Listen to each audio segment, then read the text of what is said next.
Another week, another blown double-digit lead for the Buffs. The guys are here, and we're going to talk about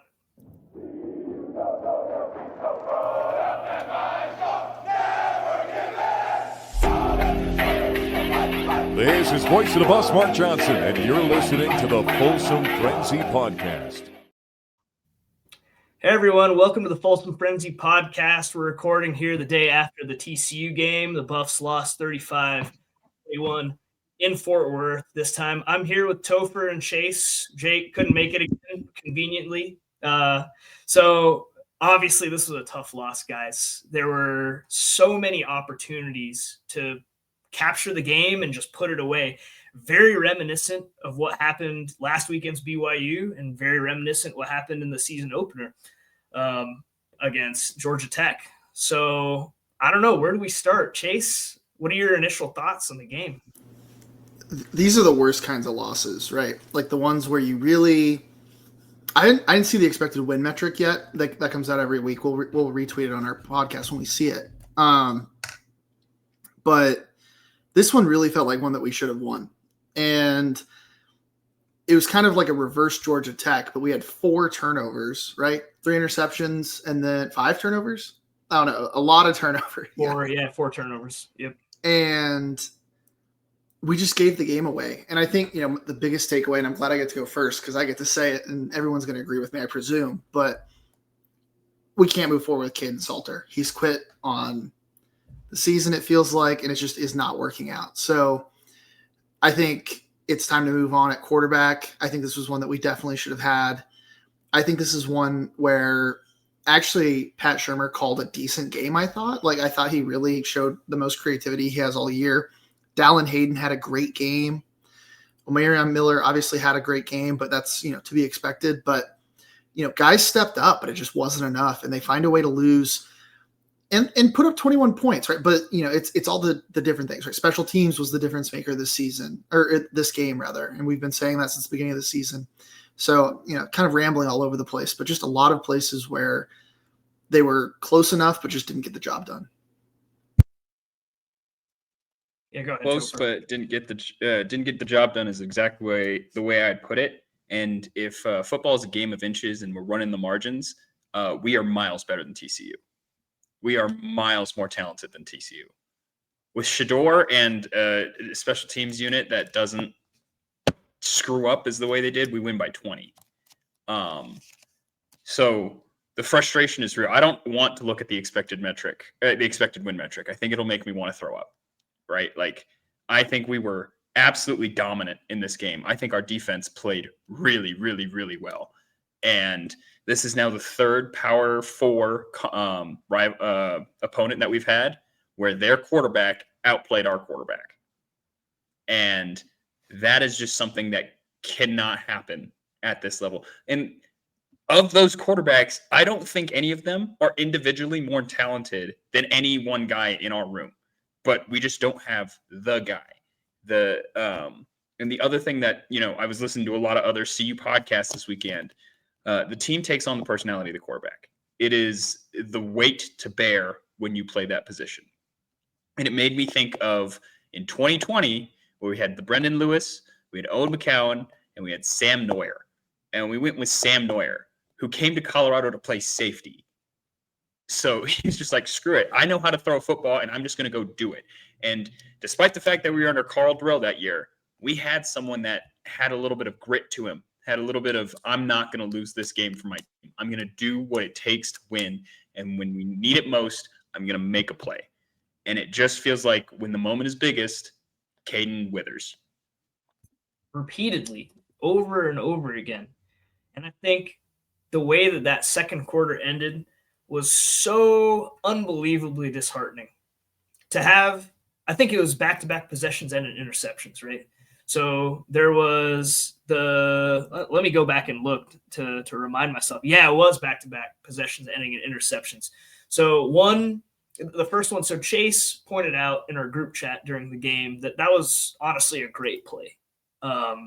It was Bud Clark who made that play. He read it, but then again, Salter absolutely stared down whichever receiver it was that he was throwing at. Was that at O? I can't remember. And I think if I remember correctly, it was the safety that came up and got it, right? Or someone that was like way across the field and he just jumped the route. And sometimes it's better to be lucky than good. I don't think that's something that you could have seen on film because we hadn't really run those plays before, which was nice. And we should come back to that because a lot of teams had said it was basically just the same playbook every week. But yeah, I mean, he made a great play, right? So, it is what it is. Sometimes that's going to happen, right? It's going to happen to Shedeur, right? But the second one, though, less so. Yeah, the second one was horrific. Inside the 5, I think we're inside the 5-yard line, right? I think we're at the 4-yard line. And then just Salter throws such a low ball. It seems like there's no concept of layered throws there. And I think RG3 actually pointed that out during the game. I know a lot of CU fans were critical of RG3, especially because of his Steven Montez slander. I wish Sam was here. I feel like Sam would have really been all about that. Totally uncalled for. Totally uncalled for. We're allowed to say it. You're not. RG3. Yeah, it's like, that's our guy. We're allowed to say it. So, but RG3, I thought that he had some pretty decent analysis in that game. Like, come on, what are we doing, man? What are we doing? Like, so first of all, being in that position after having just given up that nasty interception that resulted in a touchdown, and then to march all the way down the field with a 2-minute offense and be right at the doorstep of scoring again, amazing. You know, we'll give credit where it's deserved for sure. But even some credit to the play calling, Sreyas? Maybe? Yeah, absolutely. I thought it was pretty creative. Chase, I think your guy, maybe he's your guy again. Pat Shermer, I thought that it was a decently called game. I saw some creativity. I saw some emphasis on running the ball. It was interesting that both RG3 and the other announcer, I think he was a fill-in for the regular, who's also a baseball guy, pointed out that Colorado is more of a running team now, which is fascinating. I hadn't heard that all season, but it's kind of true. Like, if we established the run, Micah Welch had some good runs in the first half before he kind of fizzled out. Dallin Hayden, obviously, like you pointed out, both of you guys pointed out, he had a pretty good game. So it's hard to blame. It's hard to blame the coaching, or I should say the play calling, when there's just poor execution. And that was he just consistently threw such a low ball. All 3 interceptions that he had were on low throws. And it in none of those instances did well. So on one, obviously had the safety come and jump the route. And then the goal line at the end of the second quarter, it was just a deflection on a low ball. And then the other one was just like he threw it into the guy's hands because he didn't see it. That's just so brutal. And I get that we praised Salt for his great game against Wyoming. He's a group of 5 quarterback, guys. This is not a Power 5 quality, even a mediocre Power 5 starter. It seems like he has just a penchant to make the worst possible decision every single time. No matter what the situation, it seems like whatever he chooses to do is the worst possible thing. And maybe I'm being a little hard because, like, statistically, he did put up some decent numbers. He still had some decent scrambles, but it was infuriating to watch. We're not going to win any more games this year if we get that kind of quarterback play against the Big 12. And we don't have any free wins left because even West Virginia is on the road. And, just because West Virginia is struggling does not mean that they're going to lose every single game at home. Like, that's still a tough – Morgantown's still a tough place to play. And Rich Rod will probably get it figured out at some point, whether it's this season or next season. That's not a gimme win. Arizona has started off pretty well this year. They haven't really played much competition to test them. But that's not a free win. Iowa State's been struggling lately, but they were 5-0 before they just lost, or 4-0, one or the other. So – I think 5-0. Yeah, I think they were 5-0. And then even Kansas State played well against Baylor. Come on, there's no free wins. Like, we can't afford to keep throwing this out there, guys. I don't know. If I beat this to death, you guys have anything else to add here? I mean, it's rough. Yeah, I think the frustration is that, and we talked about this previously, but when we went 1-11, it didn't hurt as bad because we expected to get blown out, right? Like, it constantly hurt, but it didn't hurt more during the game, right? Like there only good things could happen. I think it's the hope that kills you. And it's frustrating to watch a team, like Topher said, that feels certainly more talented. And frankly, I don't think we got out coached that game. Like that's the first time where I don't feel like coaching was not a negative for us. I think it was just unfortunately, in the margins that we just couldn't get it done, right? Like Gibson's a freshman. I get it. He wants to make big plays, but he killed us that game, right? And we'll hit that on special. We're going to do a whole segment on special teams. We never do that, right? It's not even real. But, maybe before but I think to your point, Sreyas, the Fiesta Bowl, we always talk about the Fiesta Bowl, right? Liberty had that great season with Salter and go to the Fiesta Bowl. But if you remember, they played Oregon and it was 45-6, right? Hell. We should have listened. Never a game. We should have listened. Oregon didn't even have all of its starters playing, right? It's a bowl game. And they get blown out 45-6. Like that's when we should have realized that Salter is maybe not necessarily P5, but it is what it is, right? I think it's time to move on and cut your losses. I think, it's kind of like, when Tyler Hansen came in for Hawkins, right? I'm going to pull back all the way back there for the OG fans, right? But you got to try something. So you might as well do it. Cause at this point, you're not saving the season at this point with what you have, right? You're certainly not going to meet your expectations, or at least I hope you're not feeling like you're meeting your expectations when you're making $10 million a year and have invested in the program.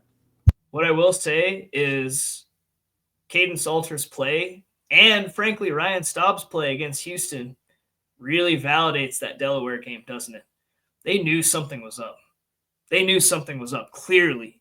And I feel like you guys have pointed this out a bunch in the group chat, but it seems like Caden just doesn't have the mentality either. What was it? Was it after the BYU game where there was some finger pointing? You guys, am I misremembering that? No. So he was mopey and saying getting benched was tough. God, people killed Shedeur for that type of stuff. I honestly thought Shedeur was an incredible leader, and I thought that he had the whole team on his back, and that's why they won 9 games, and that's why they tied for first place in the Big 12 last year. It's wild. It is painful because the prognosticators that said we'd have a better team might be right. We might actually have more all-around talent. Not to say that it's great all around it, but we might actually have a more talented team all around. But we're missing Travis Hunter and Shedeur Sanders. And boy, I think we beat this to death in the last episode, but it bears repeating, especially after this performance again. We miss them a lot.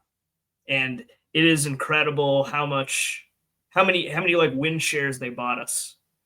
And gosh, is it time, guys? I think it's time to talk about this. Is it JuJu time? At what point do you say we're playing for the future? If we just keep throwing our senior quarterback who just clearly doesn't have it against this level of competition, are we just going to keep losing games and then the vibes are terrible and you go into the off season and then all of a sudden there's a bunch of transfers, just like in 2021 with Coach Durrell? Topher, I want to hear from you. Is it JuJu time? Absolutely, it's JuJu time. And I think the question is whether you start JuJu this week or you start JuJu against Utah after the bye week. And when I look at that decision, I think the obvious decision is Iowa State. You want him in front of a home crowd for his first start. And given the performance we just saw from Salter, now is the time. Because now if we start Salter against Iowa State and he pulls it off and gets the win, are you going to go start JuJu against Utah now? We just put ourselves in a very different situation. I think you took this last loss. He threw 3 interceptions. Now's the time. Now is the time. Get JuJu starting in front of a home crowd.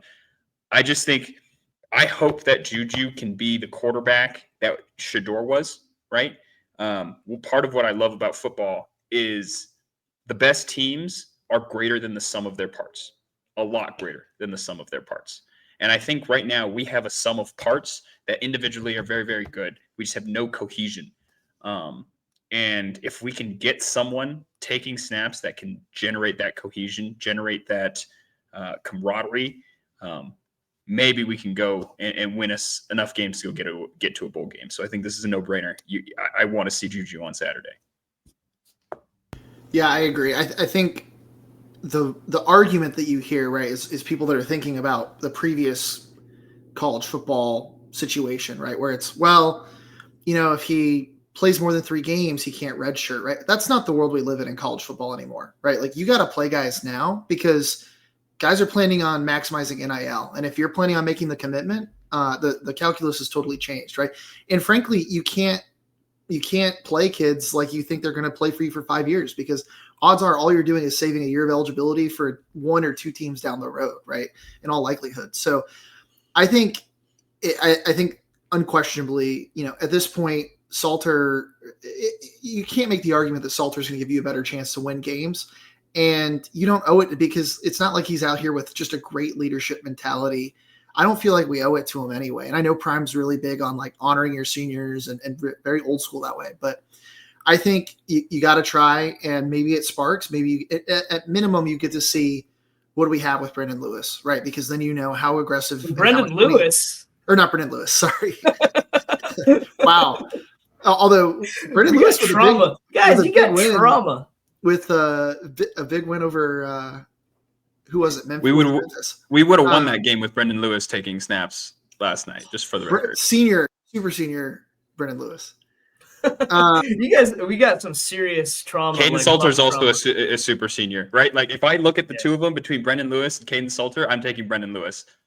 That's where I'm at.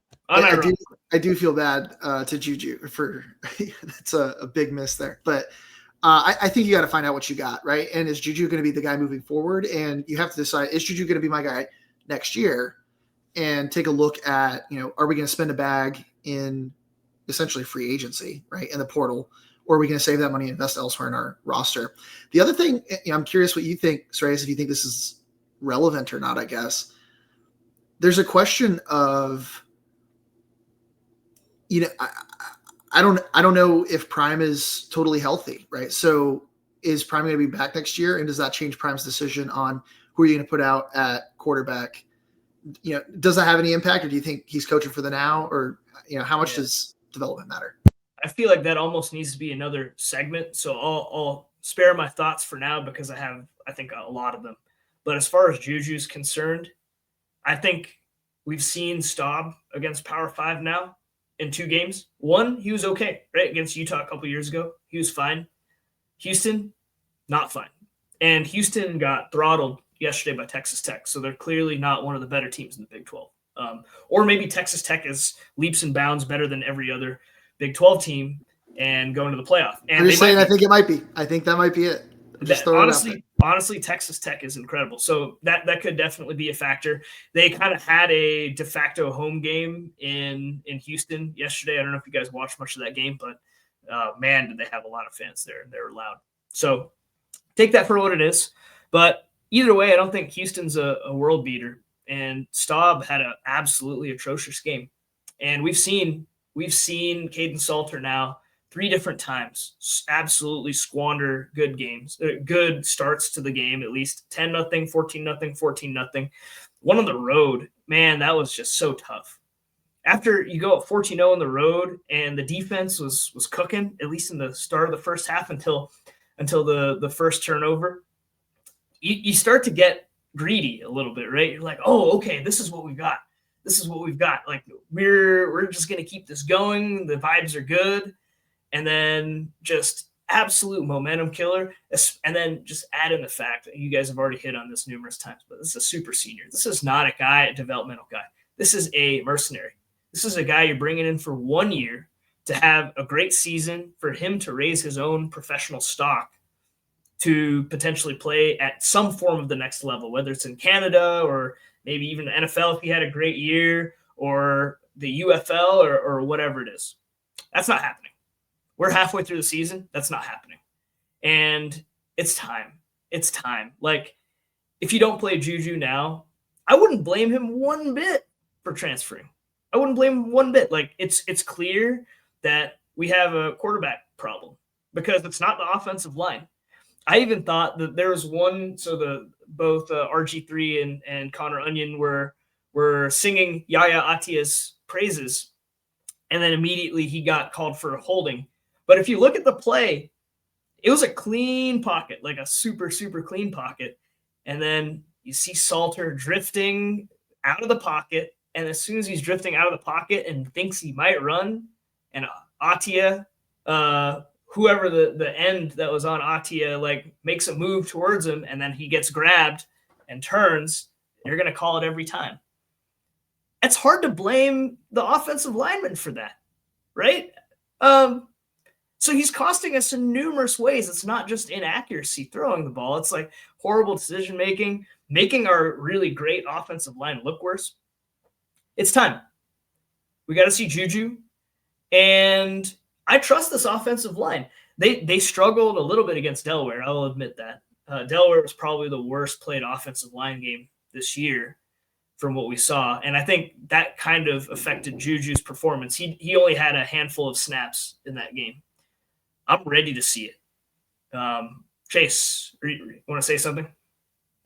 No, I mean, I think that's a good point. The other thing in favor of JuJu coming in is you want a starting quarterback to have a good offensive line, and you are incredibly blessed right now to have that. And so as far as, good times to kind of rush someone into that quarterback role, this feels like, the time to do it. So let's talk about the offense generally from this game. I think we kind of talked about the woes of the team generally. I thought the offensive line played incredibly well. I thought Dallin Hayden played incredibly well. And your playmaker, the guy that was supposed to be the guy this year, Omarion Miller, chose a good time to step up. So pretty happy with all that. And I was really happy, obviously, because it feels validating, I guess, to an extent, with Pat Shurmur's play calling. I actually thought, we had a good, I've hinted at that several times already, but it looked clean. There was a trick play that I liked. It didn't work out, but those are the kinds of things that it's nice to see that we're capable of doing. And I thought the running game was really good, but that's, in part because the offensive line was pretty dominant. So I don't know if TCU's line was very good. I agree with you, Topher, what you said earlier, as far as we're the more talented team. We were certainly better in the trenches. And how different is that from last year, right? Could you imagine if we had been this dominant in the trenches and given Shedeur Sanders that much time in the pocket to absolutely punish you? Oh, it's hard to believe, right? Think about how many times Shedeur was on 3rd and long and connected on a crazy layered throw. How many times lit up? Getting lit up, destroyed. And we would have gone 12-0 with this O-line last year. We would have gone 12-0 last year. Yeah, and we debated this because part of the comment was, well, did Shedeur Sanders make the O-line look worse, right? And I think maybe a little bit he did, right? But Shedeur never had any time at all whatsoever. There were times where he couldn't even step back before he was getting hit, right? And so if he had just a little bit more time to find, especially when you got a guy like Travis out there and Jimmy Horn Jr., goodness gracious. And Jonte West. Absolutely oh my God, we had weapons. We had weapons. That is really, really tough. But on a positive note, if this is the trench play that this program is going to be predicated on for the foreseeable future, we're in really, really good hands. And I get it's kind of the whole mentality of sometimes good process doesn't yield good results. And I thought that the trench play, frankly, on both sides, we did a great job stopping TCU run too. TCU didn't get over 100 yards rushing yesterday as well. And I think it looks like they were averaging 2.7 yards per carry. Great game by the front seven, honestly. I get that Sean Myers had that really brutal dropped interception, but it didn't cost us really at all because the kicker missed a 31-yarder right after that. But nevertheless, if this is the trench play moving forward, what I've talked about on numerous podcasts in the past is basically exercising demons from the program. And bad trench play has been intrinsic to what this program's culture has been for so long now. For so long. A few of Hawkins, early Hawkins teams, still had really good offensive linemen. And frankly, they had good defenses. Because back then, the first names that come to mind, Jordan Dizon, who came in second place for the Butkus. And then we had Nate Solder. And so some decent trench play way back in that era. But man, since then, it's just been endemic to this program. And this is the first time, despite the results not being good on the field in terms of the final score and the record, it's the first time we're starting to see that buck turn. And so that is very exciting for the future of the program as long as that continuity is maintained, and bodes well for, again, like a JuJu to take the job and then instantly have all these pieces in place to have success. Well, unless we go the route of Scott Frost's Nebraska program, where they had great trenches for his entire time there and just found ways to lose. Sounds kind of familiar. Topher, what do you think? I'm worried that we are in our Scott Frost era.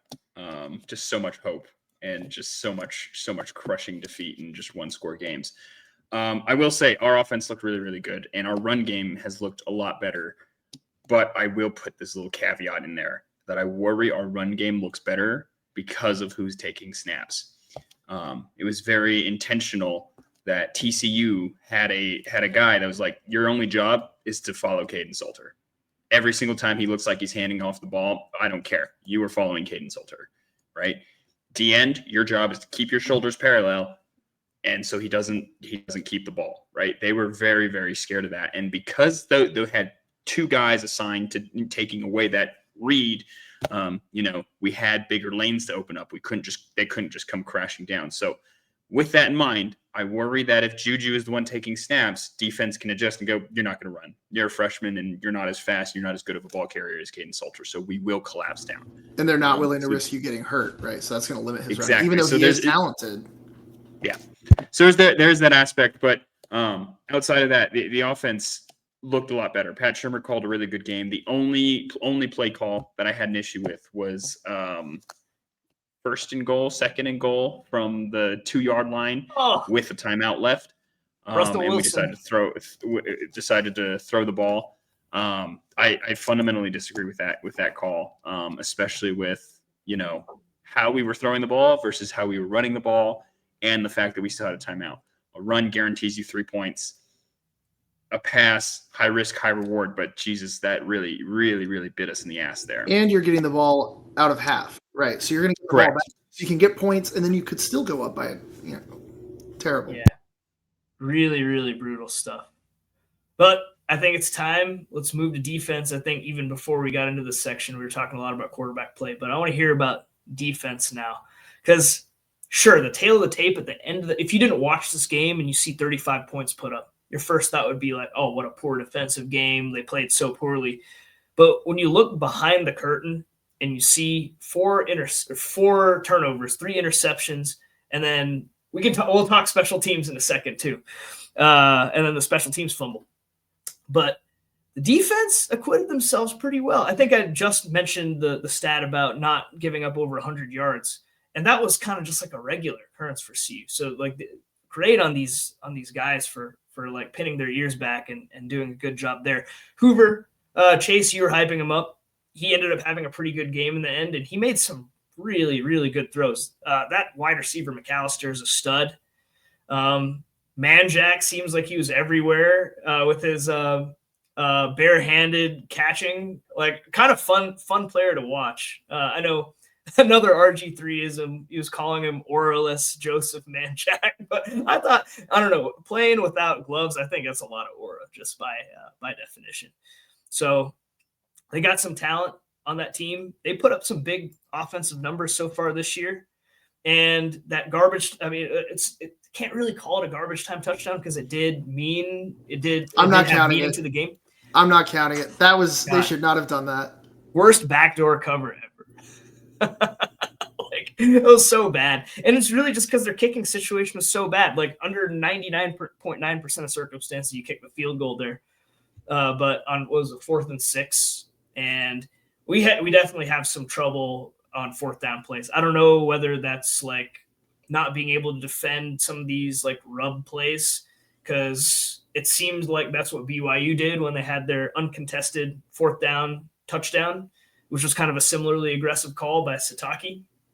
And we saw Sonny Dykes do that as well here at the end of the game. And I want to say that happened one other time where they went for 4th, like near midfield. I think it was in the second half, and they converted. So maybe there's something to be said about kind of like the wide open and easy to give up fourth down plays. And it's hard for me to say exactly what it is that needs to change to allow for that. But this is a lot of words to say. I think that the 35 points was very deceiving. I think that the defense played much better. And again, I'll go back to what I just said earlier. If we get this kind of trench play moving forward as a program, even if it's like the rest of the season, I think it bodes well. Whether or not it translates to wins this year is really going to be a matter of what we were just talking about and beat to death with the offense. Chase, what do you think? Yeah, I think the defense is on the hook for 21 points, if that, maybe 14 points. I thought they played lights out, frankly. I think the fourth down issue is you're just not crashing linebackers. You try to beat them on the line, and that's great, but it just doesn't work. What I think this game showed me more than anything, Josh Hoover, hyping him up last week, I think he's incredibly talented. 4 touchdowns, 0 interceptions, 0 fumble recoveries for the Buffs. The Buffs have not actually recovered a fumble or an interception this year against an opponent, if I remember seeing that somewhere. But we got fumbles against Georgia Tech. Yeah, we got 3 against. Oh, yeah. But I don't think any picks, though. Turnover margin's terrible. DJ got one against Georgia Tech. And I forgot all the. We've already forgotten that Georgia Tech game.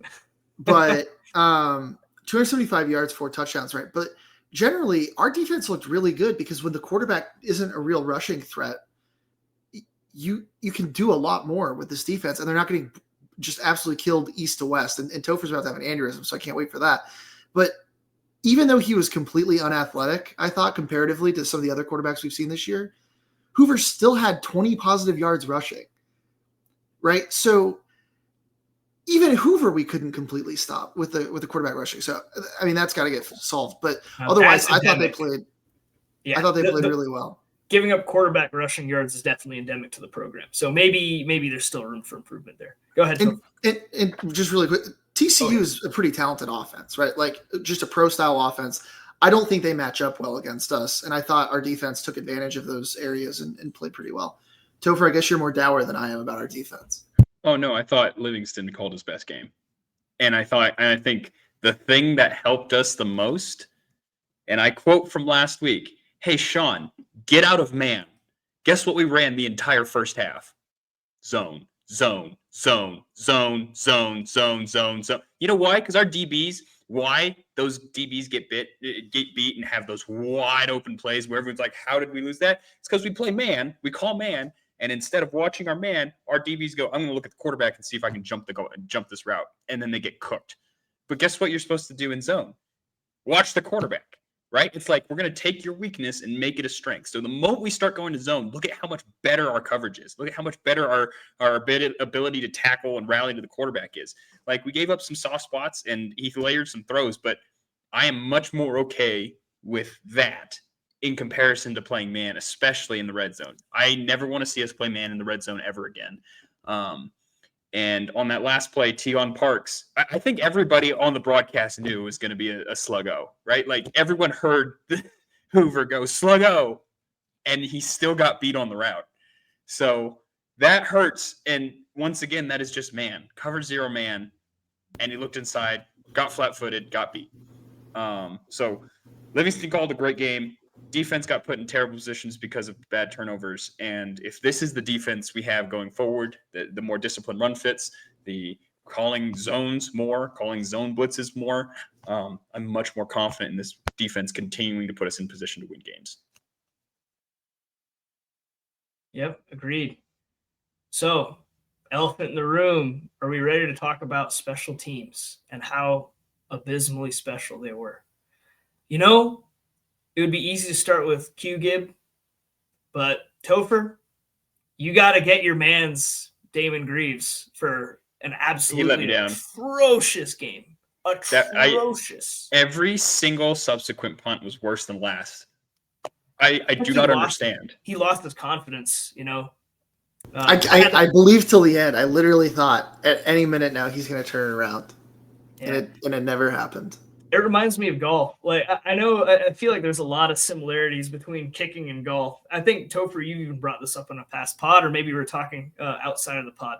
But every golfer knows, like sometimes you have days where you don't have it and it just gets worse and you spiral out of control. It's like a subtle mechanical issue that you can't even identify, or you'd easily be able to identify it after the round or after the game. But in the game, it's just something subtle is off. Maybe it's just the fact that you're not playing in your home stadium. So Damon Greaves Or on grass. Or on grass. That's also true. He didn't have a great game against Houston. It wasn't nearly this atrocious. I think he was under 35 yards per kick.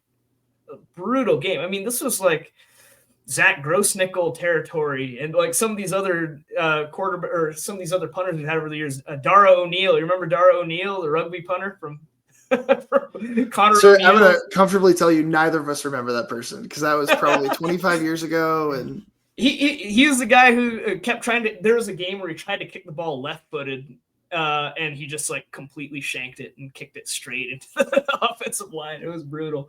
We've had some rough punters in the last 20 years, but that was, which is insane because we're a school at altitude. You would think if you were someone that wanted to go to the NFL as a punter, like Ryan Stonehouse, you would go to a school in Colorado and punt because you could punt at 8 million yards. Yeah. No, somehow. So Damon, super rough game. I think we need to do for Damon what we did for Mata last year, where we just have to believe in him. Yeah, Topher, can you kick the ball? You can. Have you ever punted? Were you ever a punter? I've punted before. Yeah, I'll go record a couple of punts, and I'll tweet at him and be like, "Hey, new mate, let me know when you want to go punt." We can't keep getting away with this.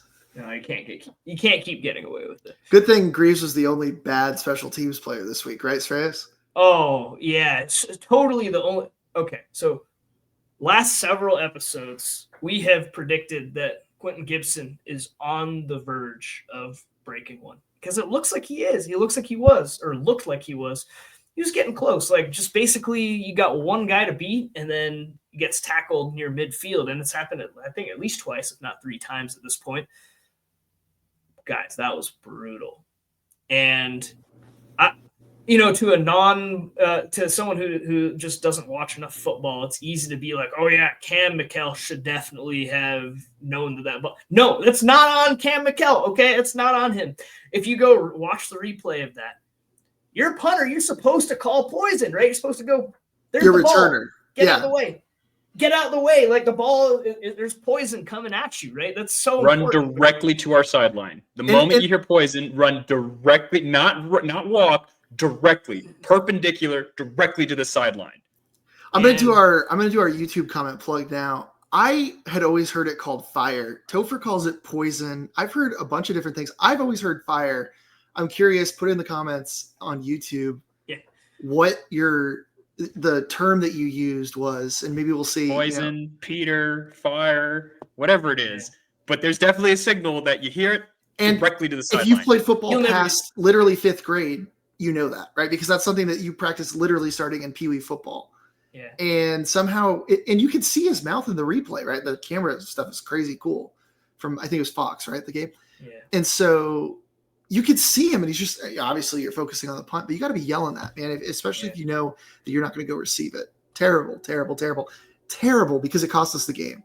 He will never make that mistake again, and he's a true freshman, immensely talented. We're excited to see what he does. He's got a bright future ahead of him. There's no way he'll ever make that mistake again because it was so costly, and I know he's kicking himself, and I don't want to. That wasn't his only mistake, right? Like it wasn't his only mistake. He caught a couple of punts and ran backwards a couple of times.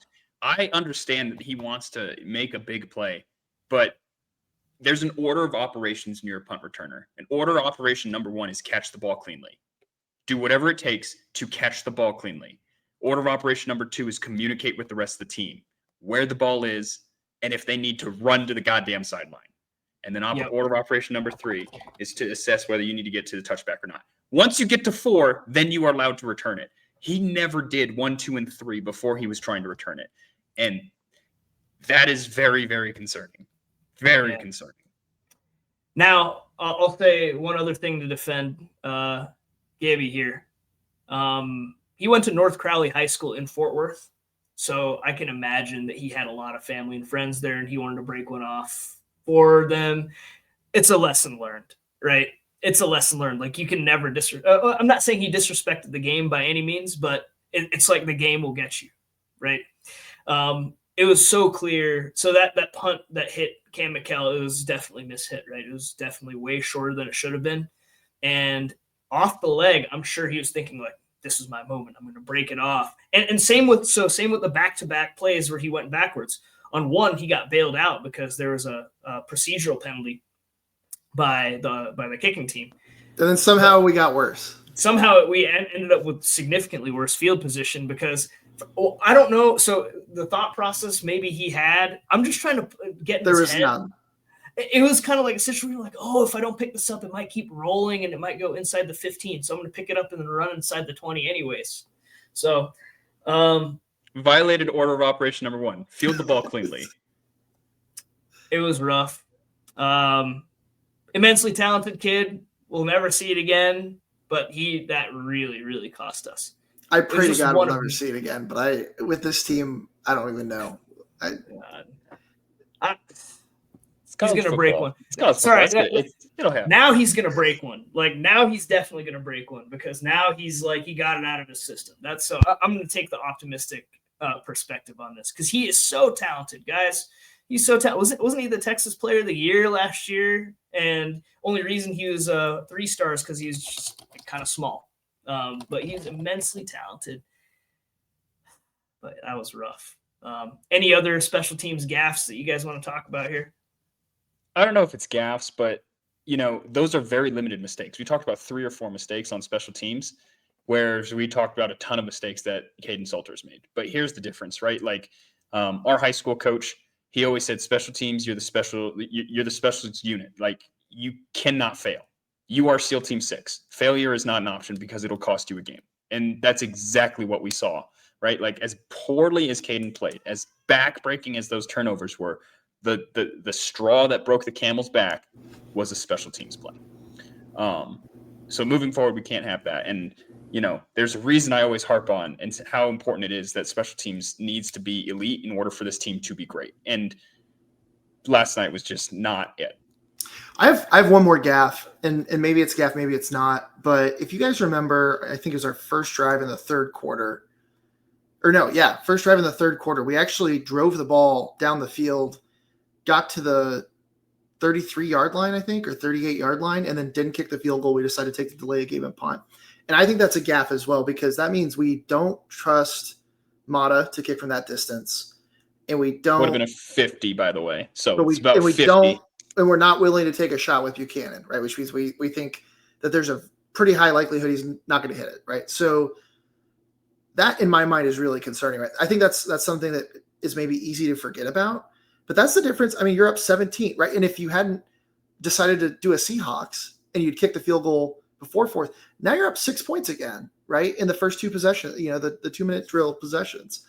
And so I think that's a bigger issue, overall. And hopefully, I think this is what Mata's last year. And so, we love Mata. He's our guy. But if we don't have the distance, that's really limiting us as well because that's 3 points right off the board. Yeah. So before we move to QL management, and I'll have Chase introduce that part, I do want to talk about, or I want to ask you guys whether you think that what we're seeing now is more frustrating or what we've seen before is more frustrating. I have my own opinion on it, and I'll share that, but I do want to hear it from you guys. I think that this is a perspective that some of the newer Buffs fans and some of the newer students probably don't have because, they weren't here to see how bad things got. But this was a hot topic in our group chat yesterday. So I want to hear from you. Chase, you're unmuted. I want to hear from you first. I got to tell you, so for those that don't know, I went to Penn State for my grad degree. So watching 2 weeks in a row, Penn State lose the whiteout, Colorado lose the way we did last week. And then this week, watch Penn State inexplicably lose at UCLA, which might have a team that's worse than 2023, whatever the year before Prime came. That the UCLA team might be worse than that Colorado team that only beat Cal. And then to watch Colorado lose the way that we did, I think this really is just so much more painful. I kind of talked about this in the intro, so I won't go over it again. But to go from not believing at all and just knowing that you're about to take a beating and just having to come to terms with it over the course of a week, and then taking the beating and you go, well, I expected that, so it is what it is, versus genuinely, truly thinking that we're going to win. I have tweeted from our account, and I'm going to stop doing it, I promise. I've tweeted every week at some point during the game, we're never going to lose again. We figured it out. The Buffs are back, whatever. And then we immediately blow the game, right? Like clockwork. Every week I've done it. And that is so much more painful, in my opinion.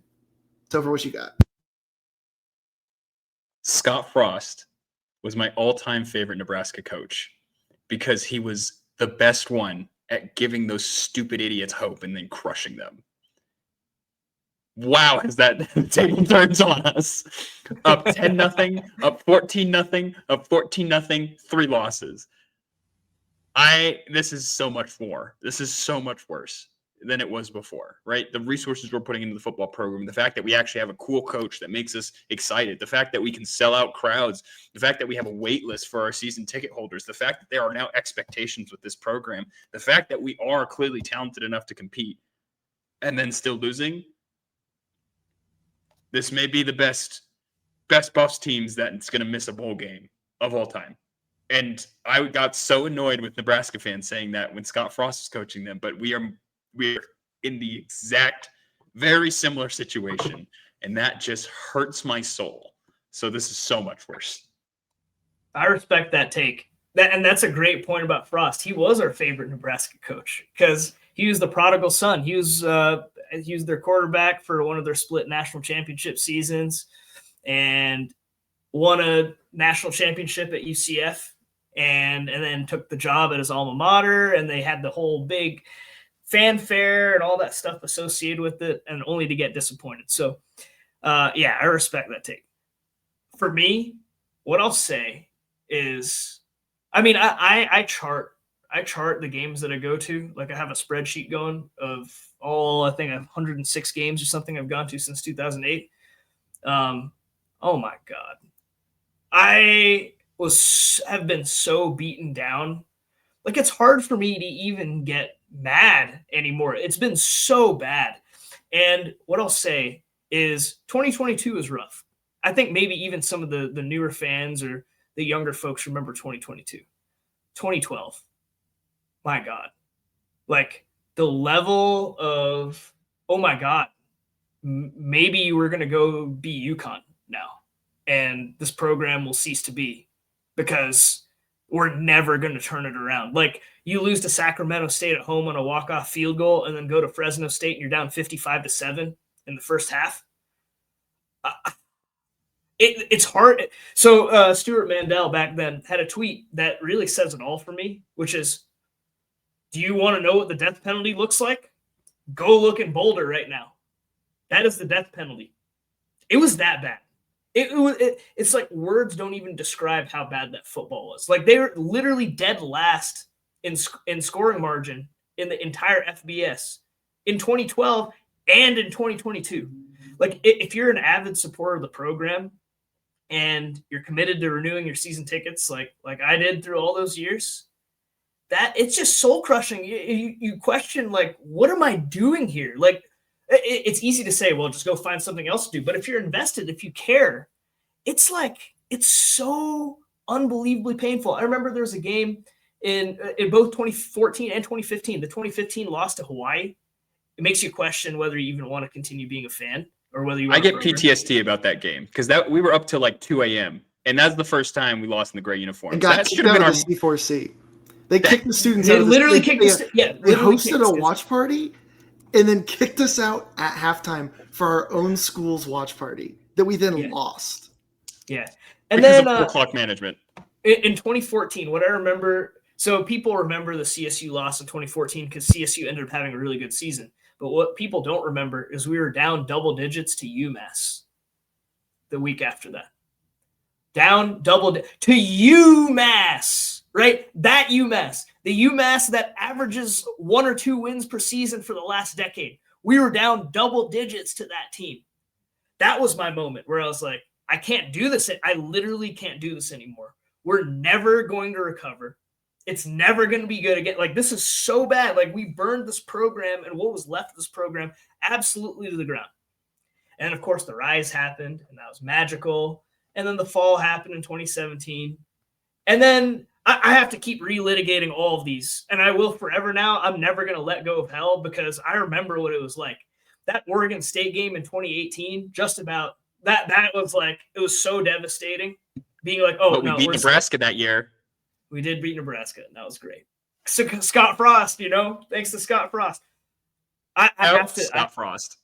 I have to talk this out because that's how bad it was. So bad, guys. It was so bad. Like, going into 2022, we knew that they were not going to win a game, and in fact, they won a single game on a fluke. Honestly, like on a fluke touchdown that probably shouldn't have been a touchdown. That wasn't there some zen though? Wasn't there some zen to knowing we were going to lose no matter what happened? Every week, going in and going, we might like. Would you have been surprised that year if we had lost to UMass? I would not have been. No, it was that was a horrible team. What I'll say about that, like, potential for zen is I don't want to be a fan anymore type of vibes, right? Like, and we've been there. And I just talked through like multiple low points that I've had. And this is like literally the start of the 2023 podcast. Like, this is half of what I was saying on the podcast. It was so bad. Like, for me, I would rather have hope and have it dashed than basically be like, I don't want to do this anymore. I literally just don't want to do this anymore. And so I get that might lead us to having like a Scott Frost like tenure for the next several years. And that there's going to be something that we talk about that could be relevant to that after we talk about Q Wealth. But man, I just want competitive football. And, the fact that it's competitive is something. It hurts. This has been a really tough season, and hopefully we can find a way to turn around and get to a bowl game. But I never, ever want to go back to literally dead last in scoring margin, which happened twice in a 10-year span. That's mind-boggling stuff. That's good perspective. That's good perspective. With all that said, Chase, take it away. Give us our Q Wealth Management. We did have some bright spots. Q Wealth Management. Go to qwealthmanagement.com to learn more. They can help you out with all kinds of financial advising needs. And who knows, maybe your phone call will be answered by the Folsom Frenzy podcast own Topher Aarons. Who knows? Could happen. I'm just saying, it could happen. This week we've got at offense, Omarion Miller. This could have gone a lot of ways. I wanted it to be the entire offensive line, but he had a great game. I mean, 80 plus yards, 2 touchdowns, right? 2 touchdowns. What a game, and a player that stepped up this week when a lot of folks didn't. At defense, we got Keaton Wade, and at special teams, we have absolutely no one. And somehow that feels still too complimentary of our special teams performance this week. So, we've kind of talked about them all, but Topher, Sreyas, anything to add for any of these guys? Shout out to Buck Buchanan for getting a tackle. He did get a tackle, so good for him. Nice. But not good enough to get a Q Wealth Management Player of the Week because I expect touchbacks, buddy. I don't need, need you getting touchbacks. I want touchbacks, not tackles. Get out of here. So with that said, before we move into the preview for Iowa State, which conveniently Jake isn't here for, makes you wonder. And for those who don't know, Jake not only cheers for the Nebraska Cornhuskers, he also closeted cheers for the Iowa State Cyclones. He grew up a Cyclones fan. Yep. But before we get to that, I've kind of hinted at this number of times about the future of the program. At this point, I think everyone's seen it. This was on the front page of ESPN this morning. And we all saw Coach Prime limping on the field yesterday, and at one point walk around without a shoe on. And obviously with his history of blood clots on his lower leg, that is very, very scary stuff. And it was very, frankly, scary to see that. I know some people think it's funny, but man, like having multiple toes amputated like that and then seeing someone who's very clearly in pain, he talked about it during press conferences. What we saw on social media yesterday was numerous beat writers mentioning that it was clear that he'd been struggling with this all week. and he's headed back to the doctor.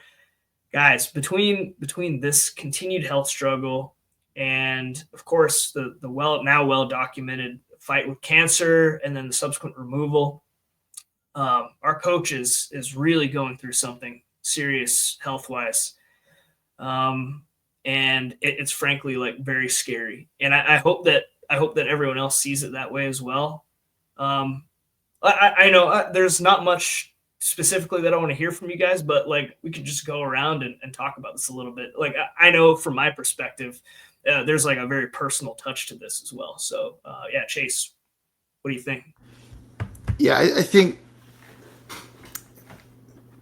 we're obviously all Coach Prime fans, right? And so we really hope that gets resolved. And I know you have a better story on that than I do, but it is going to be interesting to see, does this impact recruiting? Does this impact, just on the game side? And I think Coach Prime's one of those guys that wants to give 100% effort. And so I'm wondering, if he's going to ultimately step aside and maybe we probably don't want to forecast on that right now, but it's something to consider as the game or the season goes on. And obviously, hopefully he's able to get this resolved and certainly without more amputations, but regardless, we'll see, only time will tell. Topher? Sorry, couldn't unmute myself, but health things are scary, right? Like, given his history, I find it hard to believe that like if this is something serious that he will continue. But I also trust that Coach Prime will leave this program in a better position than he found it, objectively, right? And so he will probably, like, if he steps down, it will probably be like a formality that Livingston is going to be the next guy. If I had to pick one, it's going to be Livingston. And with that, I hope that keeps a lot of the guys that we've recruited, right? If we can keep the staff in place, I think that puts us in a good position. But it is really hard to ask someone to do something as demanding as coaching when they are in as much pain as he is in, right? Like that, it's tough to watch, and it's tough to you just empathize with what he's going through, because like it sucks, right? Like we all care about this. I know he cares about this program, but you only live once, and if you're getting in a position where you're too stressed and your body can't keep doing it, you got to listen to it. Yeah, I fully trust that he'll make the best decision for himself and his family. Coach Prime has always been family first, and you can see that with how close he is with all of his kids, right? That, to me, seeing his relationship with his kids has been one of my favorite things about him being the coach here. Seeing Bucky by his side all the time filming, seeing Shiloh and Shador, again, by his side under his tutelage for 2 seasons. And then even seeing Bossy on the basketball court for the 1 year that she was here, and knowing that Coach Prime had all of his we'll say his younger kids. We don't see much of Deandra other than now on Well Off Media. We know that that his grandson is doing well and kicking around. We know that Coach Prime has got family first, and he'll make the right decision for himself. What I'll say, I'm not even going to make this about football, because to me, like, this is beyond football. Having been someone that has dealt with a close family member that's had serious health issues for, frankly, most of my life, man, at some point, like, you can be the best of the best at what you do, and my dad was, right? Like, in his prime, like, he was really the best at what he was doing in his field, but he just couldn't keep it up anymore, and he at some point, like, families, you put it right at the top of the list. And I trust that he'll make the right decision for himself. But seeing what I see now, like if this was my dad, I'd be like, hey, just come hang out at home. Like, we can, you don't owe this to anyone, right? You can still continue to be an amazing mentor and a leader for young men without having to be the head football coach in Boulder. I hope he continues to stay the head football coach in Boulder. I think that the positives of what we were talking about before, of like the culture shift that we're seeing now in the trenches, which is something that we've been long awaiting despite the losses piling up, and getting Travis Hunter. My God, like Travis Hunter is a legend. Like, and Shedeur Sanders too. Like Shedeur, like those 2 years of watching those guys and getting to see them throw the ball. Shedeur throw the ball to Travis, and then Travis play both ways. Like absolutely magical. We'll never forget that for the rest of our time as CU fans. But I feel for him. It's just such a tough position to be in. I know if this was my family, I'd be like, man, like, look, you don't owe this to anyone. Like, you're a professional baseball player, you're a professional football player, you got a gold jacket. You went to the World Series, and you would have been the World Series MVP in '92 if the Braves pulled it off.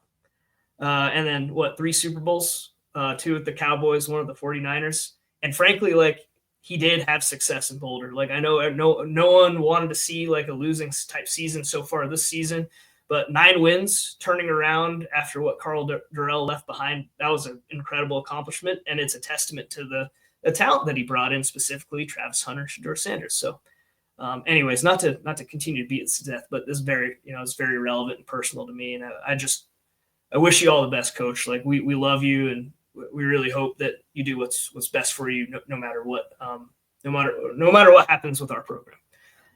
Now, with that said, let's go ahead and move on here and talk Iowa State. So back in Boulder next week, next Saturday, for an afternoon matchup against Iowa State, kind of a rare afternoon game. It seems like we've had a lot of night games this season other than Delaware. So Iowa State, as at this point you guys know, they're still ranked. They managed to keep their ranking. They're 22nd. But after a really, really nice start to the season, 5-0, good wins over Iowa, who obviously Big Ten program with a good defensive pedigree, and then found a way to win some other squeakers before their setback at Cincinnati last week. So, Chase, have you watched much of Iowa State this year? What do we think so far? Yeah, I think Rocco Beck's really talented. We got a -4.5 spread. So the Cyclones are 4.5 point favorites, over under 53.5 for this game. Iowa State's a really talented team. I think the problem that Iowa State has is that they really haven't beaten anyone, right? Like, turns out K-State's fraudulent. That was a great win for them over in Ireland, and it looked like they were really good, but they had to come back in that game, if I remember correctly. And it was close, right? So it's not like they blew the barn doors off of Kansas State, and Kansas State turns out is not very good. And then you beat Arizona, who may or may not be good. You beat Iowa, which was an impressive win, but that was also they struggled, game, right? They struggled against Arkansas State. That was a very telling game. Arkansas State is really struggling so far this year. They did win against Texas State, squeaked it out, but they're 2-4 with losses to Kennesaw State and Louisiana Monroe. And they were in that game the entire way. And frankly, I get that it was in their home stadium and they're trying to get up for a Power 5 opponent, a top 15 opponent at the time. But they really didn't play well in that game. And it was very, very eye-opening in the same way that, like, the CSU game was for CU in 2023. Yeah. And the final score did not demonstrate against Cincinnati how badly they got beat. They were down multiple scores for a very significant portion of the game. I believe at one point it was 31-7. 31-7, like near the end of the first half. Yeah. So they really got beat down. So, yeah, Topher, have you seen much of this? I got to stop muting myself here. So, yeah, I really like the bus on Saturday, but only if we start JuJu. I think that is the key. And I think if we start JuJu, I like you said, they have not played anybody that I would be like, ooh, that's a great win. And I think our defense has finally figured it out. I mean, like you said, TCU's offense is pretty for real. I thought we played them really well. Only getting put in bad positions did we really give up scores. Playing at home, I think our special teams unit's going to perform a lot better. Definitely Damon Greaves. I'm going to call it right now. He's going to back me up because New Mate's that guy. So I honestly see the Buffs winning. Also, my relatives from Taiwan, undefeated in Folsom. So I really like the Buffs this weekend. Give me the Buffs 38-21 with like probably 14 points coming in garbage time for the Cyclones. Wow. Beating. Wow, that's certainly covering the over there. I forgot to give my prediction, so I'll give that real quick. I think Rocco Beck really is not a super mobile quarterback, and I think our defense is going to play lights out again. I think this is where we turn it around and get a couple interceptions. And I hate it, but I really do like Colorado, certainly to cover. I agree with you, Topher. I think I like the over. I don't think it matters if we play Brennan Lewis or Caden Salter or Ryan Staub, or if Pat Shurmur comes out as the quarterback. We're at home again with Folsom. Ralphie's going to be getting the run before her bedtime. Give me the Buffs to win by 17. Nice. I like that. Yeah, I guess I didn't give a prediction either, but I do like the Buffs in this one. Just Iowa State has really been struggling lately, and I don't want to say exposed, but they really Arkansas State did a number on them for sure. Like a lot of people saw that game after they beat Iowa and said, "Oh, whoa! We thought this team was like a top 10, potentially headed towards being a top 10 team." But no, I like CU in this one as well. I'll take 31-17. And hopefully it is a comfortable 31-17 and gives us some great vibes moving forward. And I, too, would love to see JuJu out there. And I want to see him have some success and give us the opportunity. I think at this point, contending for a conference title is completely out of the picture. And it is what it is. But bowl eligibility is still on the line. And looking ahead, if we're able to pull this game off, we'll have 3 wins, 3 and 4, and then games left against Utah in Salt Lake, Arizona at home, in Morgantown versus West Virginia, home against ASU, and then in Manhattan to end the season. So realistically, before we sign off for the day, what are our new thoughts on bowl eligibility, guys, with that remaining schedule? Chase, what do you think? I'll go for. I don't see it. I just have to be honest. I don't see it. If we're gonna have it, we got to hang it in this game and not get blown out by Iowa State. I think if we get blown out by Iowa State, it's pretty clear we're done. If we win, like I think we will, then I think maybe we're back on track. But overall, I think enough of those teams, especially Utah, are just going to be tough outs, right? Like there's no, like you said at the beginning, there's no obvious guaranteed wins. Even the game in Morgantown is, should be a win, but who knows at this point. So the other downside is that if Jake had been here, I'll just do his prediction for him. He would pick Iowa State 70, Colorado 0, and he'd be gleeful about it as he walked out of the stands. But I mean, this team has to prove it to me at this point. And, we've seen a lot of people shine, but no one get it across the finish line. So they got to figure it all out and get it all together before I'm going to believe that they're going to have a bowl game this year. Yeah, I actually feel pretty good about the rest of our schedule. I think the best team on our remaining schedule is ASU by a head and shoulder margin, in my opinion. And we play them at home. So I think that puts us in a pretty good position to compete in all those other games. And with that being said, all of the Power 4 teams that we've played so far, minus Houston, have been close games, right? So we have the ability to compete with all these people. We have the ability to put ourselves in position to win. It's just about getting over that hump. And I think, a win against a ranked Iowa State for JuJu's first start could be that catalyst that just teaches us this is what it takes to win. And when we are in competitive spots in the next 5 games after that, we're going to be in a great spot. With that being said, next 6 games, we could go 6-0, we could go 0-6. But I will tell you, I think every single one of them will be a close game. So I like the Buffs' chances. I really do. Believe in the Buffs. I love that.